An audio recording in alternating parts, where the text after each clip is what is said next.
আসসালামু আলাইকুম ওয়া রাহমাতুল্লাহি ওয়া বারাকাতুহু। প্রিয় বন্ধুরা, কাছে দূরে দেশে প্রবাসে যে যেখান থেকে দেখছেন প্রত্যেকে জানাচ্ছি আন্তরিক মোবারকবাদ। আমরা প্রোগ্রামের স্বার্থে আলহামদুলিল্লাহ আস্তে আস্তে চলে আসছি আজকে বাংলাদেশের একেবারে শেষ প্রান্তে আকবপুর কসবা ব্রাহ্মণবাড়িয়া। আমরা যেখানে দাঁড়িয়ে আছি এই জায়গাটি সম্পর্কে আপনাদেরকে একটু পরিচয় করিয়ে দিব। সেজন্য আজকে এখানে আপনাদের সাথে স্মৃতিচারণ, তা হচ্ছে আমাদের পিছনে যে জায়গাটি আপনারা দেখতে পাচ্ছেন, ওই যে একটি বাঁশ বাগান পেরোলেই একটি বেড়া আছে, একটা পার্টিশন আছে। ওই পার্টিশনের ওপার হচ্ছে ইন্ডিয়া এবং এপার হচ্ছে বাংলাদেশ। আমরা একেবারে বাংলাদেশ ইন্ডিয়ার বর্ডারে আছি।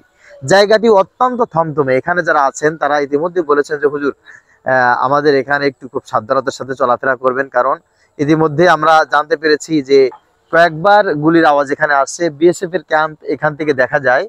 তো যেহেতু বাংলাদেশ এবং ইন্ডিয়ার বর্ডারে একটু ঝামেলা চলছে, সেজন্য আপনারা খুব সাবধানে চলাফেরা করবেন। তারপরে আলহামদুলিল্লাহ আমরা চলে আসছি। তো বাংলাদেশ আর ইন্ডিয়ার এই সীমান্তে চমৎকার একটি কাজ আলহামদুলিল্লাহ এখানে চলছে। আমরা সেই কাজের জন্য এখানে বরকত নিতে এসেছি এবং ইসলামিক প্রোগ্রাম আলহামদুলিল্লাহ আমরা এখানে করছি মানুষকে দিনের জন্য। আলহামদুলিল্লাহ যতটুকু পারা যায় আমরা সেই দাওয়াত দিচ্ছি।